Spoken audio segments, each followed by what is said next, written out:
नमस्कार दोस्तों, stock India YouTube channel में आपका हार्दिक स्वागत है। आप देख रहे हैं स्टॉक इंडिया यूट्यूब चैनल। यदि आप पहली बार चैनल पेज को विजिट कर रहे हैं तो बेल आइकन को हिट करके ऑल को भी सिलेक्ट कर लीजिएगा। तो मित्रों, इस वीडियो में हम बात कर लेते हैं Q3 रिजल्ट्स की। और Q3 रिजल्ट्स में हम सबसे पहले बात करेंगे ट्राइडेंट की, और ट्राइडेंट के रिजल्ट की हम चर्चा कर लेते हैं और चलते हैं ट्राइडेंट के रिजल्ट PDF पर।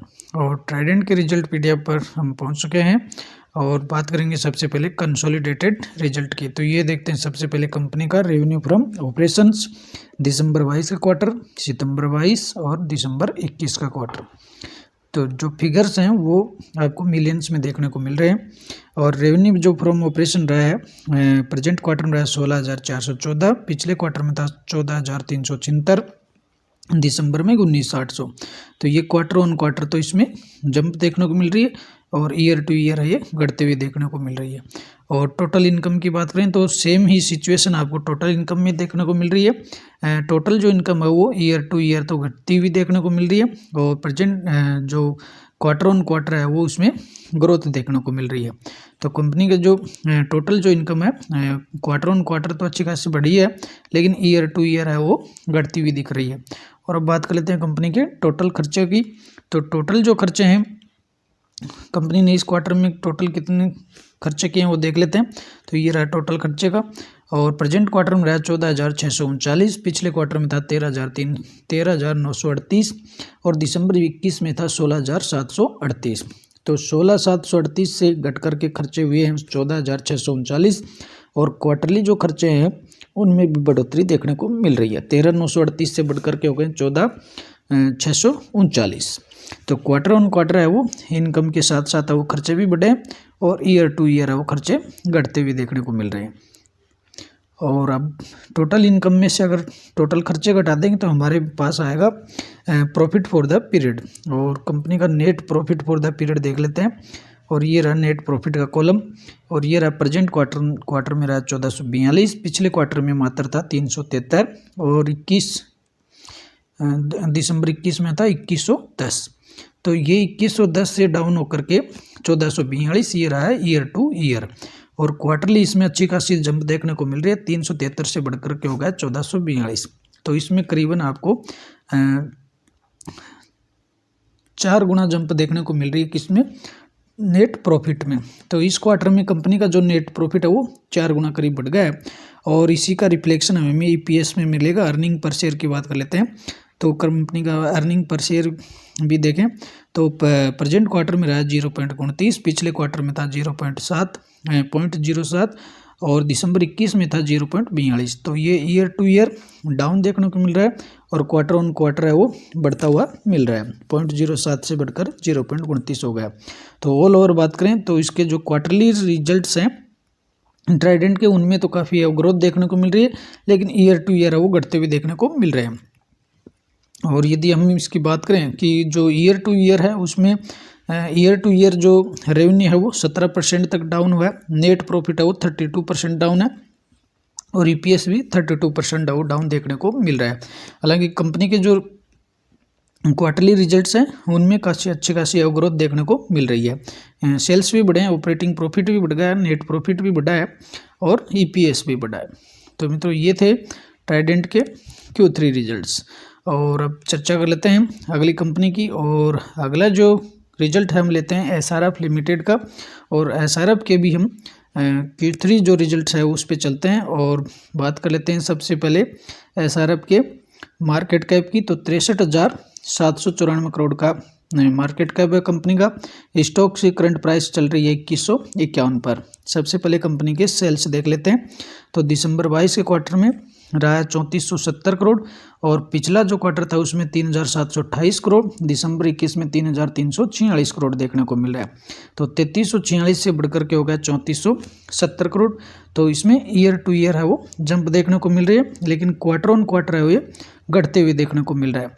और ईयर टू ईयर अगर इसमें जंप की बात करें तो ईयर टू ईयर जो रेवेन्यू है वो 4% बढ़ा है। ऑपरेटिंग जो प्रॉफिट है इसमें ईयर टू ईयर 5% है वो डाउन देखने को मिल रहा है। और प्रेजेंट क्वार्टर का जो ऑपरेटिंग प्रॉफिट 834 रहा है, पिछले क्वार्टर में 769 था और दिसंबर 21 में 881 देखने को मिल रहा है। तो ये ईयर टू ईयर भी डाउन हुआ है और क्वार्टर ऑन क्वार्टर है वो बढ़ते हुए देखने को मिल रहा है। और अब बात कर लेते हैं कंपनी के नेट प्रॉफिट की।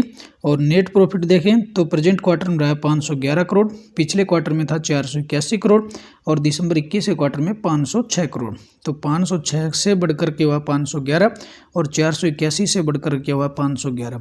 यानी इसमें ईयर टू ईयर बात करें तो ईयर टू ईयर तो इसमें हल्की सी जंप है, यानी मात्र 1% का जंप देखने को मिल रहा है। लेकिन इसमें क्वार्टरली अच्छा खासा इसमें ग्रो हुआ है, 481 से बढ़कर के लगभग 511 हुआ। और इन सभी का रिफ्लेक्शन हमें कहाँ मिलेगा, ईपीएस में मिलेगा। और ईपीएस की बात करें तो प्रेजेंट क्वार्टर में रहा 17.24, पिछले क्वार्टर में था 16.23 और दिसंबर 21 क्वार्टर में 17.05। तो ये दोनों ही स्थिति में बढ़ा है, ईयर टू ईयर भी बढ़ गया है और क्वार्टरली भी बढ़ा है। और ईपीएस में 1% की जंप देखने को मिल रही है। ऑल ओवर बात करें तो रिजल्ट है वो ईयरली भी है वो ठीक ठाक से ओके रिजल्ट देखने को मिल रहे हैं। और जो क्वार्टरली जो रिजल्ट्स है उसमें भी हमें ग्रोथ देखने को मिल रही है। तो ऑल ओवर एसआरएफ के रिजल्ट है वो देखें तो मात्र अच्छे ही रिजल्ट रहे हैं, डाउन नहीं देखने को मिल रहे हैं, लेकिन कोई बड़ी इसमें जंप भी देखने को नहीं मिल रही है। और अब बात कर लेते हैं नेक्स्ट स्टॉक्स की। और अगला स्टॉक्स हम अपने देखेंगे एल&टी फूड के। और एल&टी ग्रुप्स की कंपनी है और एल&टी फूड्स के Q3 रिजल्ट्स अपन देख लेते हैं। सबसे पहले इसके कंपनी के मार्केट कैप की बात करें तो 3,577 करोड़ का कैप है और जो स्टॉक्स की जो करंट प्राइस है वो 112 पर चल रही है। सबसे पहले कंपनी के सेल्स की बात करेंगे। सेल्स प्रेजेंट क्वार्टर में रहे 1778 करोड़, पिछले क्वार्टर में थे 1725 करोड़ और दिसंबर 21 के क्वार्टर में थे 1368। तो इसमें अच्छी खासी जंप देखने को मिल रही है। ईयर टू ईयर 1368 से बढ़कर के 1778 हुआ। और इसको ईयर टू ईयर कैलकुलेट करते हैं तो ये इसमें 30% तक रेवेन्यू में जंप देखने को मिल रहा है। और क्वार्टरली बात करें तो 1725 से बढ़कर के 78 हुआ। तो इसमें क्वार्टरली है वो हल्की सी जंप देखने को मिल रही है। और अब बात करें कंपनी के ऑपरेटिंग प्रॉफिट के तो ऑपरेटिंग प्रॉफिट देखें तो प्रेजेंट क्वार्टर में रहा 166 करोड़ और पिछले क्वार्टर में था 172 करोड़, दिसंबर 21 में था 149। तो दोनों ही दृष्टि में बढ़ा है। तो इसमें ईयर टू ईयर 149 से बढ़कर 166 रहा है, लेकिन ये क्वार्टरली इसमें हल्का सा गिरावट देखने को मिल रहा है। और अब बात करेंगे कंपनी के नेट प्रॉफिट की। और नेट प्रॉफिट देखें तो प्रेजेंट क्वार्टर में रहा है 100 करोड़ और पिछले क्वार्टर में रहा था 95 करोड़ और दिसंबर 21 में 77। तो 77 से बढ़कर के हुआ है 100 करोड़। तो ये ईयर टू ईयर इसमें अच्छी खासी जंप देखने को मिल रही है। और ईयर टू ईयर ये 30% तक जंप हुआ है और क्वार्टरली भी 95 से बढ़कर के 100 हो गया। तो इसमें भी जंप तो है लेकिन हल्की जंप है। और इन सभी का रिफ्लेक्शन हमें किस में मिलेगा, ईपीएस में मिलेगा। तो ईपीएस की अर्निंग पर शेयर देखें तो दिसंबर में रहा 2.98, पिछले क्वार्टर में था 2.80 और दिसंबर 21 में 2.23। तो ये ईयर टू ईयर भी बढ़ा है और क्वार्टरली भी बढ़ा है। और इसमें परसेंटेज की बात करें तो 34% की इसमें जंप देखने को मिल रही है। तो ये थे एल&टी फूड के।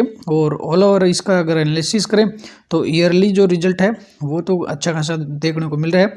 नेट प्रॉफिट में 30% तक की जंप देखने को मिल रही है।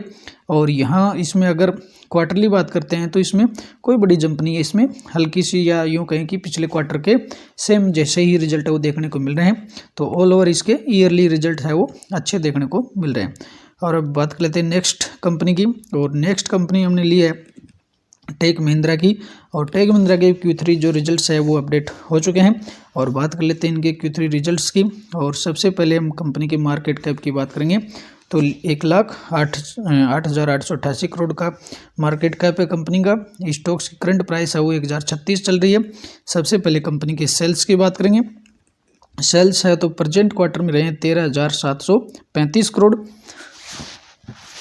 पिछले क्वार्टर की बात करें तो इसमें रहा था 13,130 करोड़ और दिसंबर 21 के क्वार्टर में रहा 11,451 करोड़। तो इसमें ईयर टू ईयर देखें तो 11,400 करोड़ से बढ़कर के हो गया 13,735 करोड़। और year two year quarter on quarter देखें तो इसमें भी ग्रोथ देखने को मिल रही है। 13,130 से बढ़कर के 13,735 हुआ, करीबन इसमें 600 करोड़ की जंप देखने को मिल रही है। अगर ईयर टू ईयर इसको परसेंटेज कैलकुलेट करें तो 20% तक की है वो सेल्स में इसमें जंप देखने को मिल रही है। और यदि कंपनी के ऑपरेटिंग प्रॉफिट की बात करेंगे तो प्रेजेंट क्वार्टर में रहा 2135, पिछले में था 1944 और दिसंबर 21 में था 2059। तो 2059 से बढ़कर के 2135 हुआ है और 1944 से बढ़कर के 2135, यानी इसमें क्वार्टरली है वो बड़ी जंप देखने को मिल रही है। लेकिन अगर हम बात करेंगे ईयरली तो ईयरली इसमें मात्र है वो 4% तक की है वो जंप देखने को मिल रही है। और अब बात करेंगे कंपनी के नेट प्रॉफिट की, तो प्रेजेंट क्वार्टर का नेट प्रॉफिट देखें तो प्रेजेंट क्वार्टर में रहा है 1285 करोड़ का, पिछले क्वार्टर में था 1299 करोड़ का और पिछले ईयर की बात करें तो इसमें था 1378 करोड़ का। तो इसमें ये स्पष्ट हो रहा है कि दिसंबर जो क्वार्टर है यानी प्रेजेंट जो क्वार्टर है इसमें कंपनी का नेट प्रॉफिट घट गया, जबकि पिछले क्वार्टर में 1299 था और 12 महीने पहले देखते हैं तो वो 1378 करोड़ था। तो इसका एक ही कारण रहा है कि कंपनी के इस क्वार्टर में कंपनी ने खर्चे हैं वो काफ़ी बढ़ते हुए देखने को मिल रहे हैं और इस वजह से नेट प्रॉफिट है आपको घटता हुआ दिख रहा है। और इसमें ईयर टू ईयर देखें तो ईयर टू ईयर 7% तक है वो डाउन हो गया है और इन सभी का रिफ्लेक्शन हमें ईपीएस में मिलेगा। बात कर लेते हैं अर्निंग पर शेयर की, तो प्रेजेंट क्वार्टर का रहा है 13.32, पिछले क्वार्टर में था 13.21। तो क्वार्टरली तो अर्निंग पर शेयर बढ़ा है 13.21 से बढ़कर के 13.32 हो गया और ईयरली बात करें तो 14.10 से घट करके कितना हो गया 13.32 हो गया। यानी कंपनी का ईयर टू ईयर है वो ईपीएस घटा है और क्वार्टरली है वो बढ़ता हुआ देखने को मिल रहा है और ईयर टू ईयर है वो 6% है वो देखने को मिल रहा है। और यदि ऑल ओवर रिजल्ट के बात करें कि ऑल ओवर रिजल्ट कैसा रहा, तो इसमें अगर हम ईयर टू ईयर देखते हैं तो कंपनी का नेट प्रॉफिट है वो 7% तक डाउन हो गया है। और लेकिन इसमें अगर हम क्वार्टरली भी देखते हैं तो क्वार्टरली भी आपको नेट प्रॉफिट है वो डाउन होते हुए देखने को मिल रहा है। तो ऑल ओवर देखें तो टेक महिंद्रा के जो रिजल्ट्स हैं वो आपको यूँ देखें कि अच्छे इस तरह हैं, क्योंकि बहुत ही काफ़ी बेहतर कंपनी है, बड़े मार्केट कैप वाली कंपनी है, तो इनमें का अच्छी खासी जंप देखने को मिलती है। लेकिन इसमें आपको यहाँ नहीं देखने को मिल रही है, तो इसके जो रिजल्ट्स हैं वो ओके ही हैं, बाकी इसमें कोई बड़ी जंप देखने को नहीं मिल रही है। तो मित्रों ये थे कुछ 3 से 4 कंपनियों के Q3 रिजल्ट्स की, और Q3 रिजल्ट्स की हमने यहाँ इन सभी कंपनियों की चर्चा कर ली है। और यदि आपको वीडियो पसंद आया हो और आपको हेल्पफुल लगता हो तो चैनल पे बने रहिएगा और बेल आइकन को हिट करके ऑल को भी सेलेक्ट कर लीजिएगा। अगले वीडियो में फिर मिलते हैं लेटेस्ट Q3 रिजल्ट के साथ और लेटेस्ट न्यूज़ के साथ। तब तक आप देखते रहिए स्टॉक इंडिया चैनल। तो नमस्कार।